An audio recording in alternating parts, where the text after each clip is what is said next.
The war was lost. Admiral Kextar knew it as he watched another Coalition fleet burn in the darkness of space. Red emergency lights flashed across the bridge of his command ship while damaged vessels limped away from the battle zone. The Vorthik had won again. How many ships did we lose? Kextar asked his aide, a young officer whose blue skin had turned pale with fear. 47 ships destroyed, sir. 23 more too damaged to fight. The aide's voice shook as he read the numbers. The Vorthik lost only 3 ships. Kextar closed his 4 eyes and let out a long breath. In 3 months, the enemy had taken 12 star systems. Their biomechanical ships were like nothing the galaxy had ever seen. They could heal themselves during battle and grow stronger. As they consumed destroyed Coalition vessels, traditional weapons barely scratched their living hulls. "Sir, we have a message from the High Council," another officer called out. "They want to speak with you right away." The hologram of Council. Leader Vexana appeared above the bridge. Her ancient face looked tired and desperate. "Admiral, we are running out of options. The Vorthik fleet is heading toward the core worlds. If they take those systems, the war is over." "What do you want me to do?" Kextar asked. "We have tried everything. Our best weapons cannot stop them." "There is one more option," Vexana said quietly. "Something we found in the Outer Rim. A ship from the old archives. It belonged to a species called humans." Kextar had heard of humans before. They were a small species that had disappeared from the galaxy long ago. Most people thought they were extinct. "What makes you think an old human ship can help us?" "Because humans were different from us," Vexana explained. "The archives say they fought wars in ways we never imagined. Wars where entire species were wiped out completely. Maybe that is what we need now." The Admiral felt a chill run through his body. The Coalition had always fought with honor and rules. They tried to avoid killing civilians and protected prisoners of war. But the Vorthik showed no such mercy. They consumed everything in their path. "Where is this ship?" he asked. "Drifting in the Void Sector. A salvage team found it last week. The ship is called the USS Blackstar. It has been floating in space for over 200 years. Kextar gave the order, and his fleet changed course. 3 days later, they arrived at the coordinates. The human ship hung in the darkness like a sleeping giant. It was massive, bigger than most Coalition warships, but built in a way that looked rough and brutal. Where Coalition ships were smooth and elegant, this vessel was covered in thick armor. "Plates and weapon mounts. Scan the ship," Kextar ordered. "Tell me what you find." The science officer worked at his station for several minutes. "Sir, the ship appears to be intact. I am reading life signs inside. Many life signs." "Life signs? After 200 years?" "Yes, sir. It looks like the humans are in some kind of deep sleep.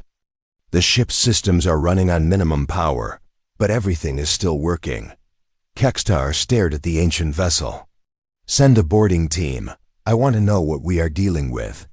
Commander Zaldak led the boarding party through the airlock. The human ship was dark inside, except for dim blue lights that ran along the walls. The air was cold and smelled like metal and something else they could not identify. Their footsteps echoed in the empty corridors. "The technology is primitive," one of the team members said as they walked, "but it looks solid, built to last." They found the first chamber filled with rows of sleeping pods.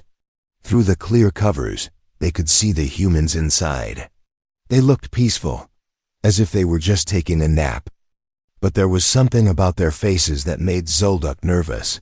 Even in sleep, they looked hard and dangerous. "How many are there?" he asked. "I count over 800 pods in this section alone," his scanner operator replied. "And there are more sections like this one." They made their way to what looked like the command center. It was different from Coalition bridges. Everything was built for function, not beauty. The chairs were made for beings who expected to fight hard battles, Weapon controls were everywhere. "Commander, I found something," one of his team called out. "It looks like a computer terminal that is still active." Zolduk walked over to the glowing screen. The writing was in human language, but his translator could read some of it. USS Blackstar, Colonial Defense Force, mission: protect human colonies from hostile forces. Status: Deep Space Patrol. "Sir, we should wake them up," another team member suggested. "Maybe they can help us fight the Vorthok." Zoluk thought about it. The coalition was desperate. They had tried everything else and failed. Maybe it was time to try something different, something dangerous. "Send word to Admiral Kekstar," he said. "Tell him we found them. 847 humans sleeping and waiting. If we wake them up, there is no going back." As they waited for orders, Zolduk looked around the human ship one more time. These beings had built their vessel for war, not exploration or trade. Every surface, every design choice, spoke of a species that knew how to fight and was not afraid to do what was necessary to win. The question was, would that be enough to stop the Vorthok? And if it was, what would the galaxy look like when the humans were done? The first thing Captain Sarah Chun noticed when she woke up was the smell. It was wrong. Her ship always smelled like recycled air and metal polish, but this was different. There were alien scents mixed in, strange and unsettling. Her eyes opened slowly as the cryopod hissed and released her. The medical bay was darker than it should be, and she could hear voices speaking in languages she did not recognize. Her hand moved automatically to where her sidearm should be, but it was not there.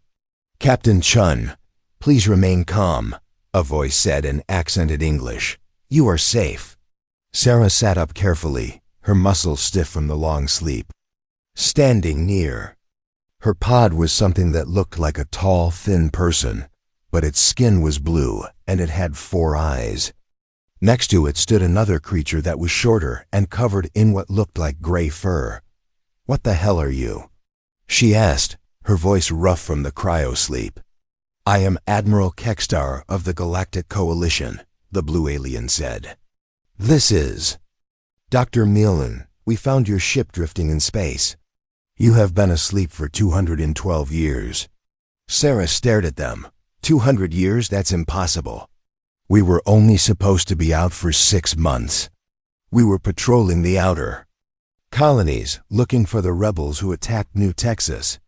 The Admiral and Doctor looked at each other sadly. "Captain, I am afraid we have difficult news to share with you. Your species ... humans, they are no longer what they once were." Sarah got out of the pod, her legs shaky but getting stronger. "What do you mean? Where are the colonies? Where is Earth?" "Earth fell to civil wars about 50 years after your ship disappeared," Admiral Kekstar explained. "The human colonies fought each other until most were destroyed.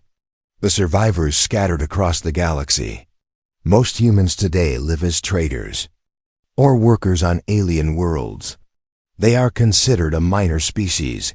The words hit Sarah like a physical blow. "Minor species? We built the largest fleet in known space. We colonized 40 star systems. How can we be minor?" Dr. Milne stepped forward. "The galaxy has changed, Captain. There are hundreds of species now working together in the coalition. Technology has advanced far beyond what your people achieved. Most races have learned to live in peace and cooperation." "Most races?" Sarah asked, hearing something in the doctor's voice. "That is why we woke you," Admiral Kekstar said. "We face an enemy called the Vorthok hegemony. They are unlike anything we have ever seen. They do not want to talk or make deals. They only want to consume and destroy. In 3 months, they have taken 12 of our star systems." Sarah walked to a nearby window and looked out at the alien ships surrounding her vessel. They were sleek and beautiful, nothing like the brutal warships she was used to. "What does this have to do with me and my crew?" "Your ship is different," the Admiral said. "It was built for war in ways we do not understand. The weapons, the armor, even the way your crew is organized. Everything about it is designed for total conflict. Of course it is, Sarah said. We were fighting for our survival.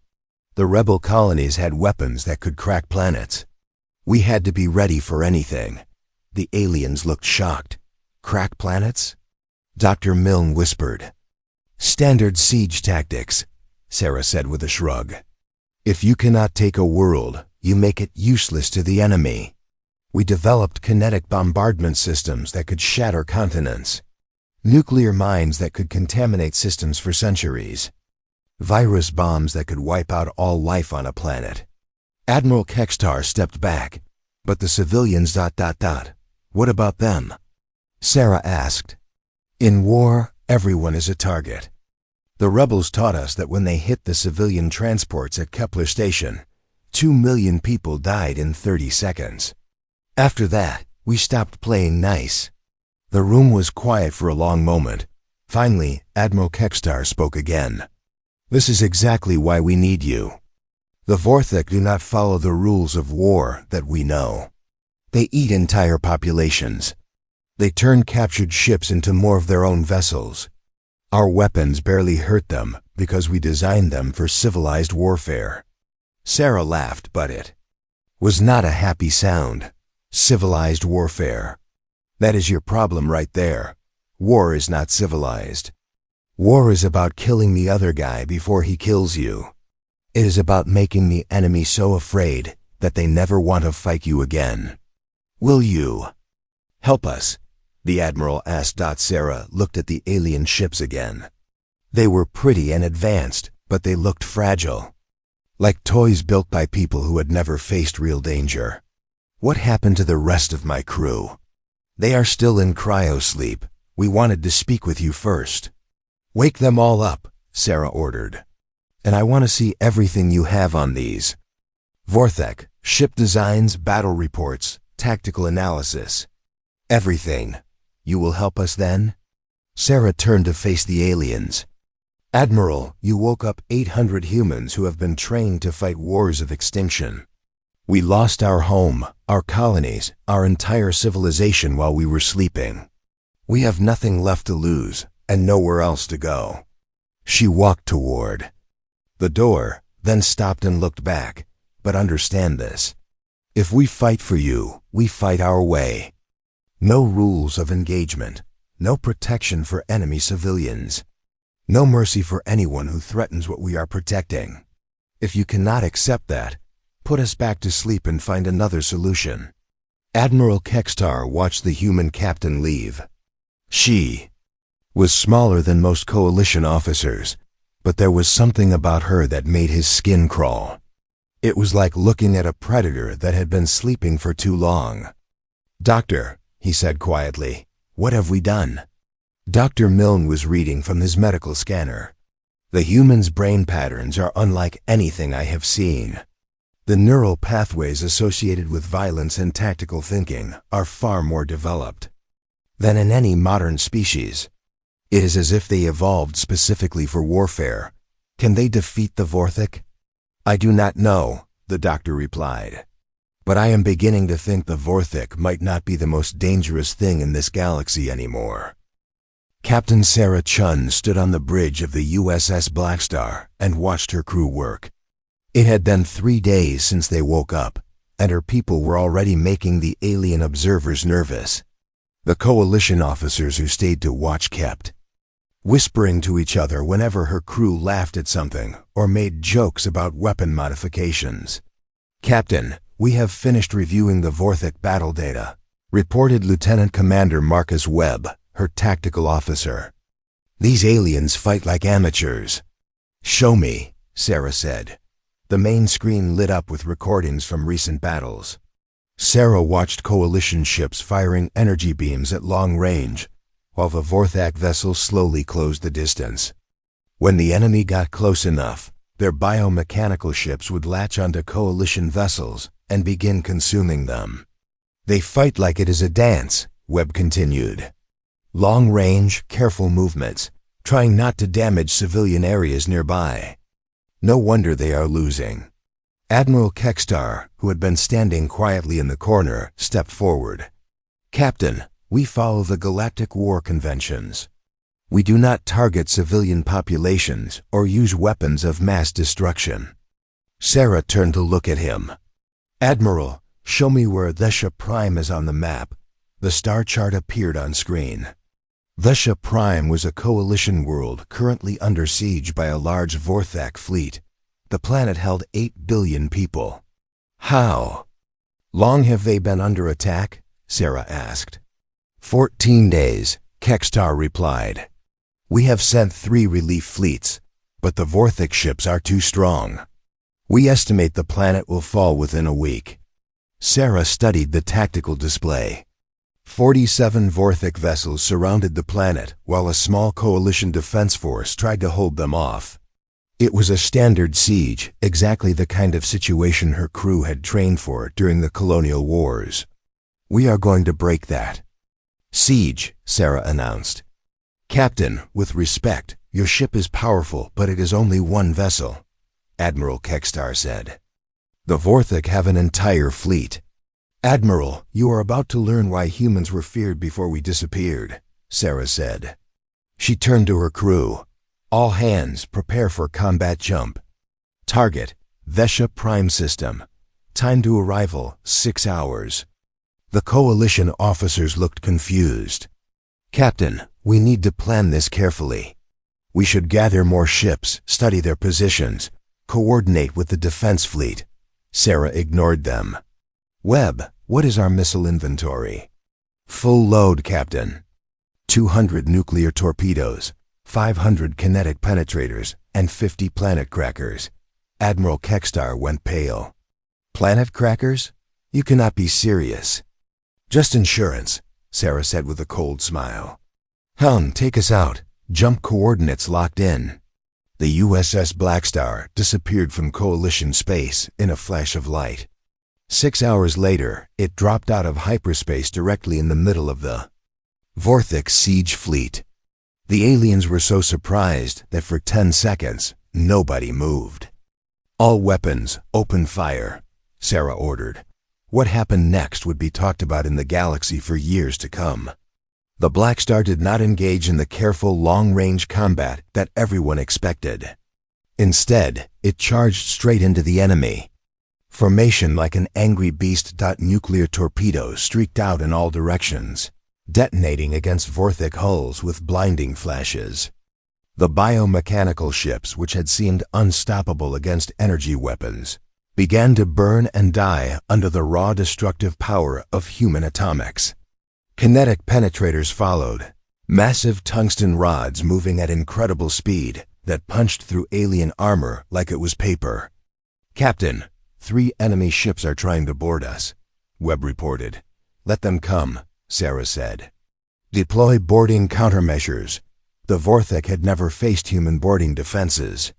Hidden weapon ports opened all over the Blackstar's hull and began firing. Not energy beams or stunning weapons, but solid metal bullets that tore through alien flesh and armor. Explosive charges went off in the airlocks, turning would-be boarders into floating debris. 6 enemy ships destroyed, Webb called out. 12 more heavily damaged. Good, now ram the flagship. Admiral Kekstar, who was watching from the bridge, could not believe what he was hearing. Ram them? That will destroy your ship too. No, it will not, Sarah said calmly. Webb, activate the reinforced bow section. Full power to forward shields. The USS Blackstar accelerated toward the largest Vorthak vessel, which was 3 times its size. The enemy ship tried to turn away, but it was too slow. The human warship struck it head-on with such force that the impact could be seen from the planet below. But the Blackstar did not stop there. It pushed through the wreckage of the enemy flagship and kept firing. Its weapons had been designed to work even while ramming, and they cut through the damaged Vorthak ship like a sword through flesh. Flagship destroyed, Webb reported. Enemy fleet is breaking formation. What followed was not a battle but a slaughter. The Vorthak ships, which had never faced such aggressive tactics, tried to retreat. But Sarah had positioned her ship to cut off their escape routes. One by one, the alien vessels were hunted down and destroyed. "Captain, we are receiving a transmission from the planet," the communications officer said. "The defense fleet wants to know if we need assistance." Sarah looked at the tactical display. 47 enemy ships had been reduced to debris and floating bodies. The entire engagement had lasted less than 30 minutes. "Tell them the siege is broken," she said. "Also tell them to start scanning for survivors." "Survivors?" Admiral Kekstar asked. "Vorthik survivors," Sarah explained. "We need to make sure none of them escape to report what happened here. This only works if the enemy does not know what hit them." The Admiral stared at her. "Captain, you just destroyed an entire fleet by yourself. How is that possible?" Sarah walked to the viewport and looked out at the wreckage floating in space. "Admiral, your people have forgotten something important. There is a difference between fighting a war and fighting to survive. We fought for survival for so long that we became very good at killing things." She turned back to face him. "The Vorthik are used to fighting civilized species who follow rules and worry about honor. They have never faced a species that fights like we do, a species that treats every battle like it might be the last one." "What happens now?" Kekstar asked. "Now we hunt," Sarah said. "Every Vorthik ship, every base, every planet they control. We are going to show them what humans do to things that threaten our friends." Admiral Kekstar looked out at the destroyed fleet and felt a chill run through his body. He had wanted the humans to help win the war, but now he was beginning to wonder if they had just started something much worse. The news of what happened at Thesha Prime spread through the galaxy like wildfire. In less than a week, every species in Coalition space had heard about the human ship that destroyed an entire Vorthik fleet in 30 minutes, but Admiral Kekstar was getting reports that made no sense. "Show me the data again," he told his intelligence officer. The hologram displayed a map of Vorthik territory. Red dots marked enemy positions, but many of them were blinking or had disappeared completely. "Sir, in the past 2 weeks we have lost contact with 17 Vorthik outposts. When our scouts investigate, they find nothing. No ships, no debris, no distress signals. Just empty space." "What about our tracking of the Blackstar?" "That is the problem, sir. Our sensors show the ship attacking the base in the Rigel sector, but at the same time, other reports place it in the Vega system, 300 light-years away. Yesterday, it appeared to hit 5 different targets simultaneously." Kekstar studied the data with growing unease. "That is impossible. Even with the fastest hyperdrives, no ship can be in 5 places at once, unless there is more than one ship," the officer suggested. Before Kekstar could respond, an urgent message came through. "Admiral, we are receiving a transmission from Captain Chun. She wants to speak with the High Council immediately." The communication came through on a secured channel. Captain Chun appeared on the screen, but she looked different. Her uniform was cleaner, her equipment more advanced. Behind her, Kekstar could see what looked like Vorthik technology mixed with human weapons. "Admiral, we need to talk," Chun said without greeting. "I am sending you coordinates. Bring the council leaders, but come alone. No escorts, no weapons." "Captain, where are you? Our sensors cannot locate your ship." "That is because we are not using the same ship anymore," Chun replied. "Just come to the coordinates. You will understand when you see what we have built." 2 days later, Kekstar and 3 council members arrived at the location Chun had specified. It was an empty region of space between star systems, the kind of place ships avoided because there was nothing there. But as their vessel dropped out of hyperspace, they saw something that made them question their own eyes. Floating in the darkness was a massive structure that looked like a cross between a space station and a living organism. Parts of it were clearly human technology, but other sections pulsed with the biomechanical features of Vorthik ships. And docked around it were dozens of vessels that looked like smaller versions of the original Blackstar. "What in the name of the ancestors is that?" whispered Council Leader Vexana. Their ship was guided to a docking bay by automated systems. When they stepped out, Captain Chun was waiting for them, along with several of her crew members. But they all looked different now. Their equipment was more advanced, and there was something in their eyes that had not been there before. "Welcome to our base of operations," Chun said. "We call it the Forge. Captain, what have you done?" Kextar asked. "We adapted," Chun replied. "The Vorthic ships we captured, we did not just destroy them. We studied them, took them apart, learned how they work. Their biotechnology is actually quite useful when you know how to control it." She led them through corridors that were unsettling to look at. The walls seemed to pulse with life, but they were covered with human control panels and weapon systems. The Vorthic grow their ships instead of building them. Once we figured out how to modify their genetic codes, we could make them grow the way we wanted. "You are using their own technology against them?" Vexana asked. "More than that," said Lieutenant Commander Webb, who joined the group. "We are improving it. Human weapon systems combined with Vorthic biotech. Ships that can heal themselves, but also carry nuclear warheads. Vessels that can reproduce like living things, but follow human tactical programming." They entered a large chamber where Kextar could see the production line. Vorthic biopods were being modified with human technology, growing into new ships that looked like deadly hybrids.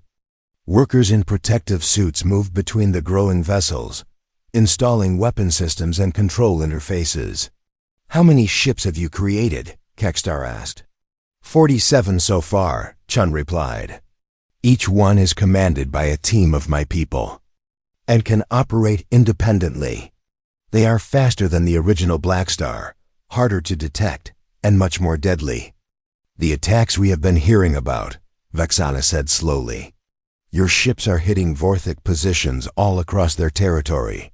"Correct," Chun said. "We are not just fighting them. We are hunting them. Every ship, every base, every world they control. We track them down and we eliminate them completely." Admiral Kextar felt sick. "Captain, you are talking about genocide." "No," Chun said firmly. "Genocide is what the Vorthic were doing to you. What we are doing is pest control." She led them to another chamber where captured Vorthic were being held in containment fields. The aliens looked terrified, pressing themselves against the barriers whenever humans walked by. "We have learned a lot from our prisoners," Chun continued. "The Vorthic are not as unified as they appeared. They have different castes, different loyalty structures. Once we understood that, it became much easier to turn them against each other." "Turn them against each other?" Webb asked. "Psychological warfare," Chun explained. "We release modified Vorthic ships back into their territory. Ships that look normal but carry human programming. They spread paranoia and distrust through their fleets. Now the Vorthic spend as much time fighting each other as they do running from us." One of the council members, an elderly being with tentacles instead of arms, spoke up. "Captain Chun, what you are describing sounds more like torture than warfare." Chun turned to face him, and her expression was cold. "Council member Trelake, in the past month, how many coalition worlds have the Vorthic attacked?" "None," Trelake admitted. "How many coalition ships have they destroyed?" "None." "How many coalition civilians have died in Vorthic raids?" "None. But ... Then, our methods are working," Chun interrupted. "You hired us to solve a problem. We are solving it." Admiral Kextar looked around the alien structure with growing horror. "Captain, you have become something terrible." "No, Admiral," Chun replied. "We have become something necessary. The galaxy forgot that sometimes, to protect innocent life, you have to be willing to do horrible things. The Vorthic understood only strength and fear, so we gave them both." She walked to a large viewport that showed space around the forge. In 2 weeks, there will be no more Vorthek fleets. In a month, there will be no more Vorthek worlds. In 6 months, the galaxy will be safe from them forever. And then what? Vexana asked. What happens to your war machine when there are no more enemies to fight? Captain Chun smiled, but there was no warmth in it. Then we go home, Council Leader. Back to Earth to rebuild what we lost, and we take our new technology with us. As the coalition leaders returned to their ship, Admiral Kextar could not shake the feeling that they had just witnessed the birth of something far more dangerous than the Vorthek had ever been. The humans had not just won the war. They had transformed into the perfect predators, and now they had the tools to grow stronger than anyone could imagine. The silence started slowly. At first, coalition intelligence officers thought their sensors were malfunctioning. Reports from the front lines stopped coming in. Scout ships sent to investigate Vorthek positions found empty space where enemy fleets should have been. Admiral Kextar stood in the coalition command center, staring at a star map that made no sense. Every red dot that had marked a Vorthek presence was now gray, indicating no detected activity.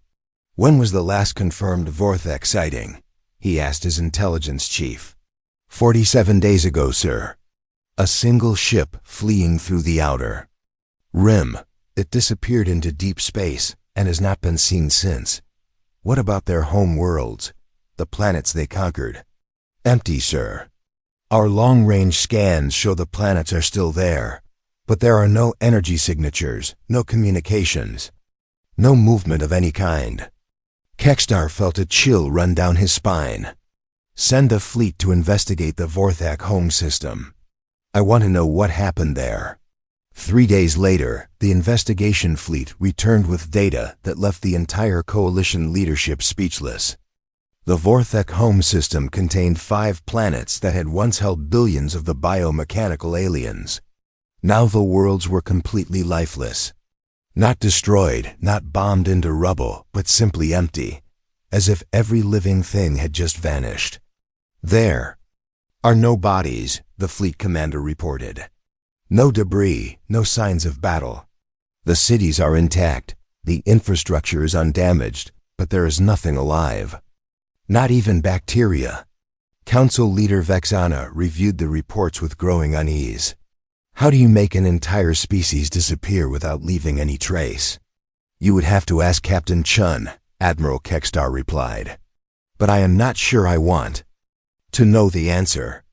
As if summoned by his words, a communication request came through the main console. The screen flickered to life, showing Captain Chun on the bridge of what looked like the original USS Blackstar. But Kextar could see that even this ship had been modified with Vorthek technology. Admiral, Council Leader, Chun said with a polite nod, I wanted to inform you that our mission is complete. Complete? Vexana asked. Captain, what exactly have you done? We eliminated the threat as requested, Chun replied calmly. The Vorthek hegemony no longer exists. But where are they? Kextar demanded. We have searched their territories and found nothing.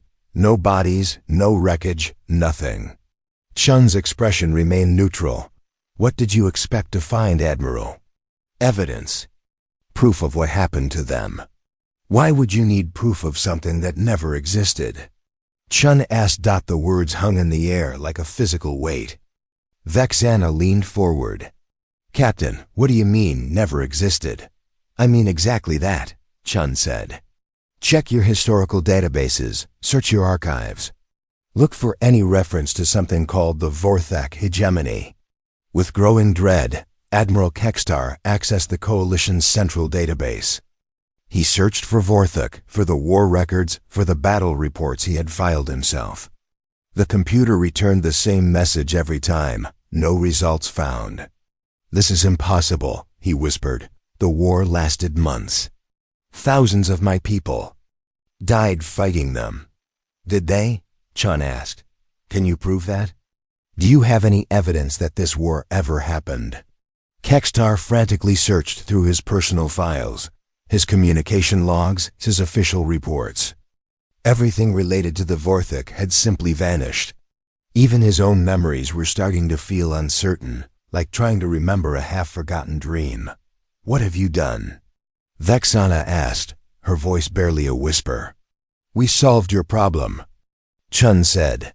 "You wanted the threat eliminated completely. So we eliminated it. Not just the ships, not just the soldiers, but the very idea of them. Every record, every mention, every trace of their existence has been removed from history." "That is impossible," Kextar said. "You cannot erase an entire species from history." "Can't we?" Chun asked.